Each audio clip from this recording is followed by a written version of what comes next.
어, 여러분 사울은 자기 아들 요나단이 다윗을 얼마나 사랑하는지 알았을 거예요. 당연히 알았죠. 근데 알았을 텐데 요나단에게 다윗을 죽이라고 해요. 자기 딸 미갈이 다윗을 얼마나 사랑하는지 알았을 텐데도 불구하고 내가 죽일 테니까 내놔라 이렇게 얘기를 해요. 정말 잔혹하지 않습니까? 내 아들이 자기 목숨처럼 사랑하는 친구를 자기 목숨처럼 사랑한다는 것을 알았을 텐데도 내놓으라는 죽이라는 거예요.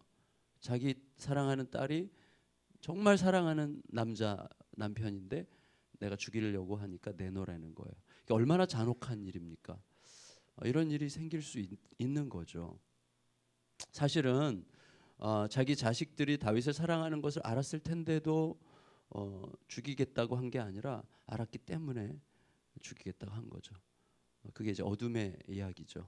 알았기 때문이에요. 그러니까 자기 중심성이라고 하는 것은 무섭죠.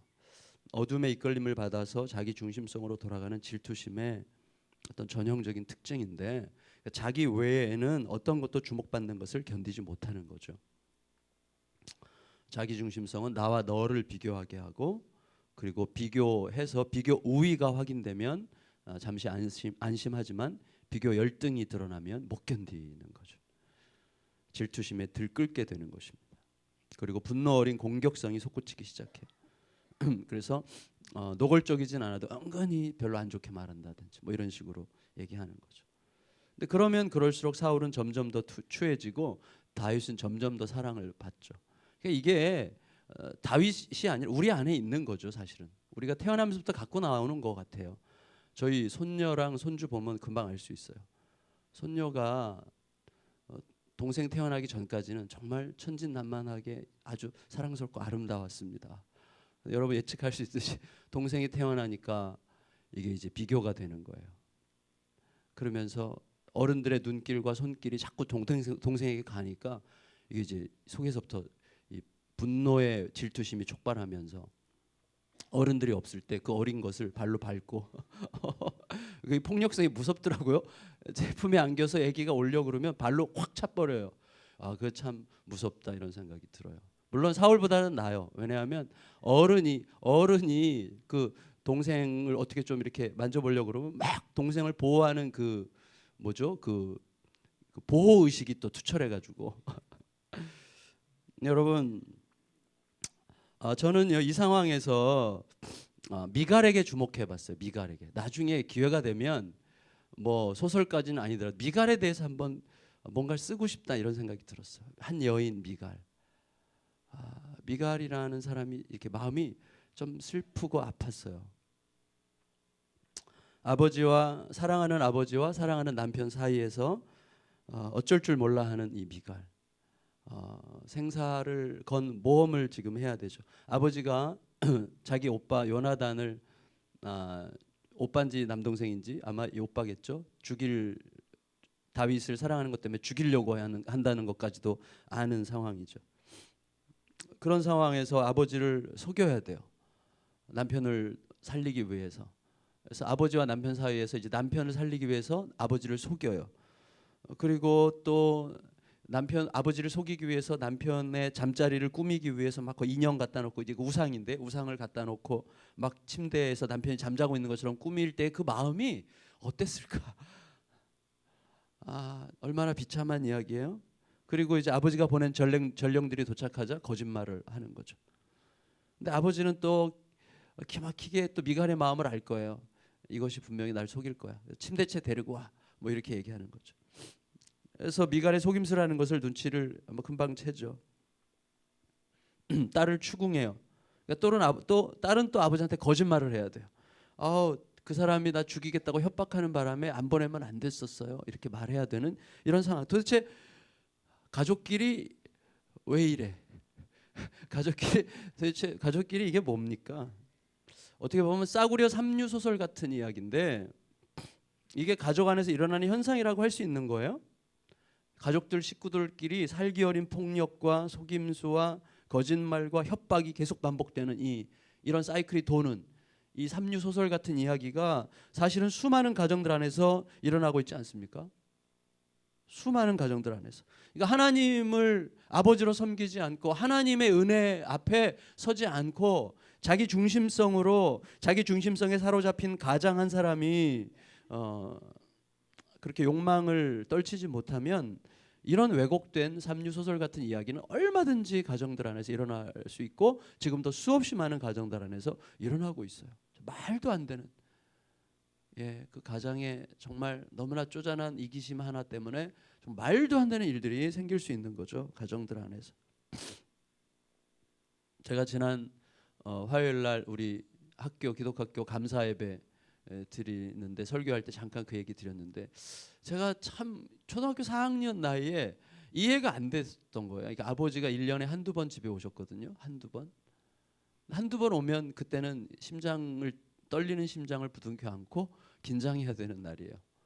제가 부모님이 계신 방 바로 위에 다락방에 저희 형이랑 저랑 있었는데 저는 벽 이렇게 바닥에다 귀를 대고 아버지가 엄마를 어떻게 때리지 않는가, 아버지가 엄마를 어떻게 해코지하지 않는가 이런 마음을 가지고 막 가슴 쿵쿵쿵쿵하는 가슴으로 하고 조금이라도 기미가 있으면 저 조그맣잖아요. 조그만 애가 달려 내려가서 어떻게 하려고 막 눈빛이 막 제가 이글이글했던 그런 기억이 지금도 나거든요.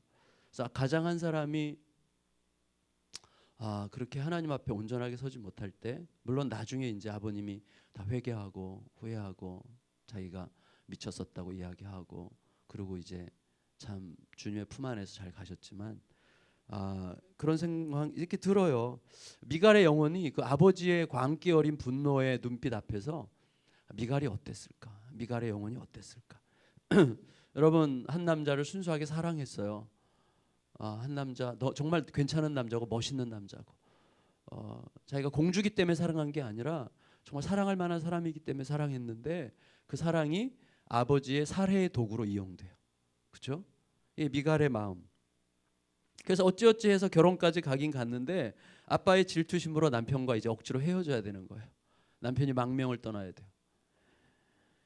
여러분 그런데 이 아버지 사울은 자기 사위 다윗을 향한 딸 미갈의 사랑을 망가뜨리기 위해서 억지로 또 나중에 시집을 보내요. 그거 나중에 나오는 이야기지만 시집을 또 억지로 보내 딴 데다가 그 시집 갈 때 그 미갈의 마음은 또 어떻게 했어요?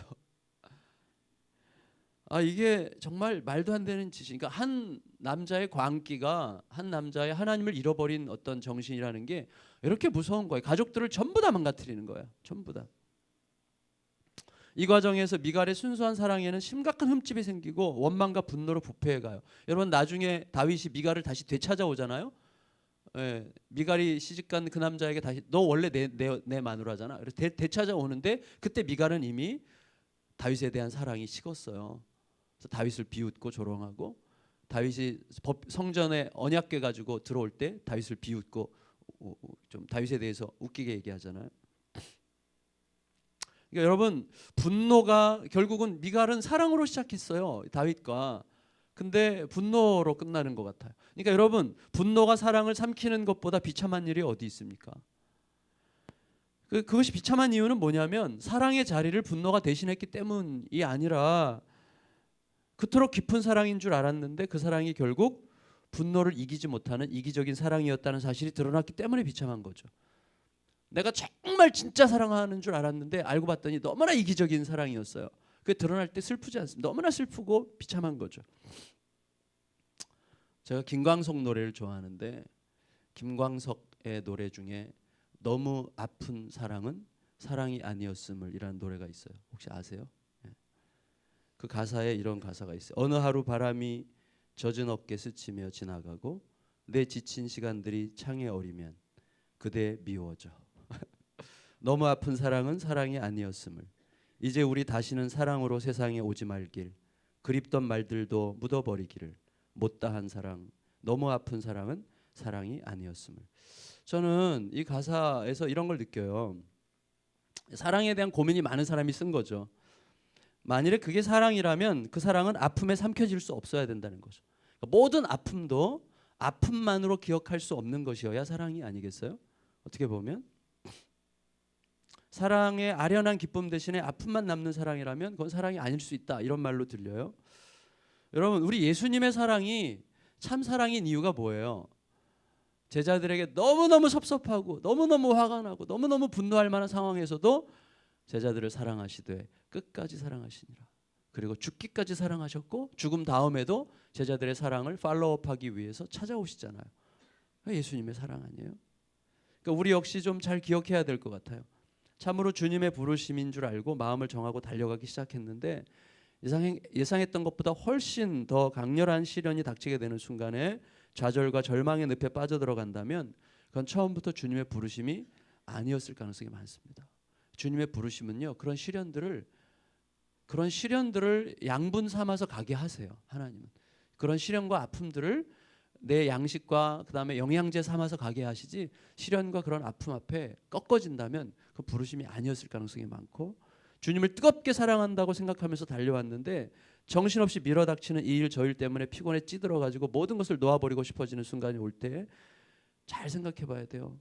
처음부터 매우 부족한 혹은 찌그러진 혹은 이기적인 사랑이었을 수 있다는 사실을 생각해야 돼요. 진정한 사랑의 관계는 반드시 시련을 통해서만 그 진정성을 검증받을 수 있어요. 그런데 사실은 죽기까지 사랑하는 사랑이라고 할 때 이거 우리가 오해하지 말아야 돼요.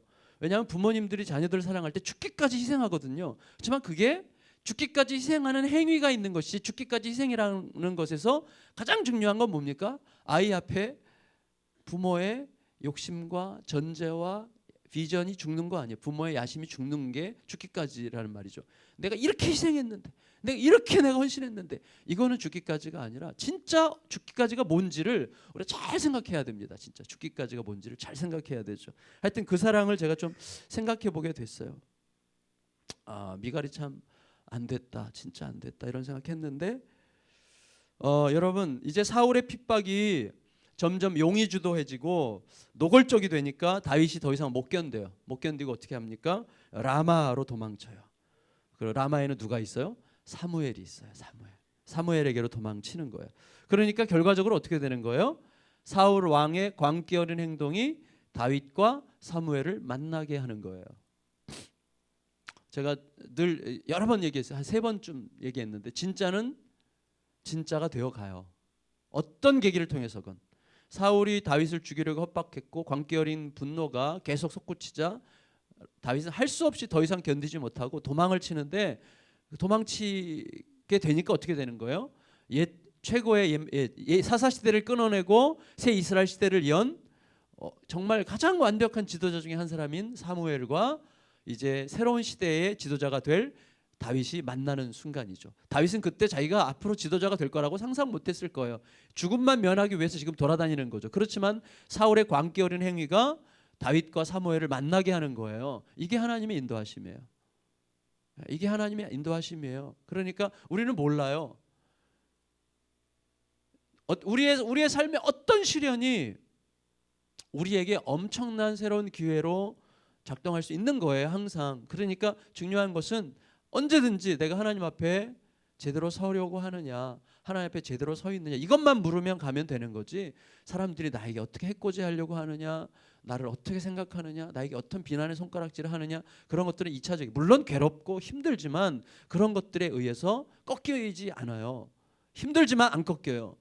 결국은 하나님의 뜻 붙들고 가다 보면 하나님이 그 모든 것들을 다 이렇게, 정말 로마서 8장 28절은 진짜로 맞는 거예요.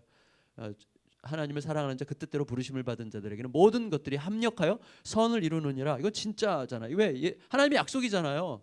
이게 진짜인 걸 믿으십니까? 이거 진짜예요, 여러분. 진짜 믿으십시다. 그래서 사울의 분노가 다윗에게 생애 최고의 멘토를 붙여줘요. 물론 과거에 이제 기름 부을 때 다윗네 집에 와가지고 사울이 잠깐 왔었지만 그때는 깊은 대화를 못 나눴죠. 이때는 성경에 뭐라 그랬냐면, 우리 본문에 함께 살았다고 그랬어요. 함께 살았어요. 이때 아마 가장 깊은 멘토링이 이루어지지 않았을까. 사무엘의 리더십이 다윗에게 전이되는 굉장히 중요한 시간을 보내는 거죠. 참 복된 시간이고, 그 지도자 수업이 진행되는 동안에 어떤 일이 있습니까? 그 시간이 너무나 중요해. 그리고 다윗과 사무엘이 당분간 같이 있어야 돼. 그게 하나님의 계획이에요. 그러니까 어떻게 됩니까? 성령이 보호하잖아요. 성령이 그 시간을 지켜줘요. 그러니까 꼭 지켜야 될 시간은 하나님이 지켜주신다니까요. 그래서 어떻게 해요? 사울이 전령을 보내요. 다윗 잡아서 죽이려고. 전령을 첫 번째 보내니까 전령들이 어떻게 돼요? 하나님의 영에 사로잡혀가지고 막 예언을 해. 다윗을 저주하던 입술이 예언을 해. 다윗을 잡으러 죽이러 온 그 손발로 막 무슨 찬양을 해요. 두 번째 또 보냈어요. 또 그래. 세 번째 보냈어요. 또 그래. 그러니까 어떻게 해요? 사울이 직접 가. 사울도 또 사로잡혀가지고 막 예언을 하고 자빠졌어요. 그래서 벌거벗고 사무엘 앞에서 벌거벗고 예언하였더라 그랬어요. 다시 말해 완전히 무기력해진 거죠. 완전히 다윗을 죽이기 위해서 아주 충혈된 눈으로 광기 어린 눈을 가지고 거기까지 달려왔지만 완전히 무장해제 시키는 거예요, 성령께서. 그리고 전령들과 사울과 모두가 다 뭐예요? 왜 자기들이 거기 왔는지를 잊어버려. 그 방식으로 성령께서 사무엘과 다윗의 만남을 지켜주시는 거예요. 일정한 시간까지. 이게 중요합니다. 그래서 다윗은 계속해서 도망 다녀야만 하지만 사실은 꼭 필요한 시간에는 성령께서 또 반드시 지켜주셔서 그 시간을 통해서 꼭 알고 배우고 익혀야 될 것은 꼭 하게 하신다는 것이죠. 그러니까 여러분, 사람이 하나님을 이길 수 없어요. 그죠? 사람이 하나님을 못 이겨요. 그러니까 우리는 하나님의 편에 서 있기만 하면 되는 거죠. 하나님 편에 서 있기만 하면 됩니다. 저는 오늘 이 말씀에서 두 가지를 기도했으면 해요. 하나는 하나님 참사랑으로 행하게 해주십시오. 참사랑. 죽기까지 사랑하는 참사랑으로 행하게 해주십시오. 그리고 죽기까지라는 게 무슨 뜻인지 정말 지혜롭게 알게 해주십시오. 뭐가 죽기까지인지. 여러분 무조건 인내하고 무조건 참고 무조건 기다린다고 죽기까지가 아닐 수 있어요. 하나님 앞에서 죽는다는 게 뭔지를 정말 제대로 알 수 있는 지혜를 달라고 기도하면서 그렇지만 죽기까지 사랑하는 참사랑. 참사랑으로 어떤 때는 내가 붙드는 것보다도 놓는 게 더 참사랑일 수 있는 거죠. 그렇죠. 그것을 위해서 기도해 주시고 두 번째로는 사람이 하나님을 이길 수 없음을 절대 잊지 말게 해주십시오. 사람의 공격, 사람의 어떠함 그런 것의 두려움에 꺾이지 말고 사람이 하나님을 이길 수 없음을 끝내 알게 하여 주시고 끝까지 하나님 편에 서게 해주십시오. 이 두 가지를 여러분 마음에 품고 기도하시고 이 말씀 안에서 일어서시는 은혜가 임하시기를 예수님의 이름으로 축원합니다. 존귀하신 주님,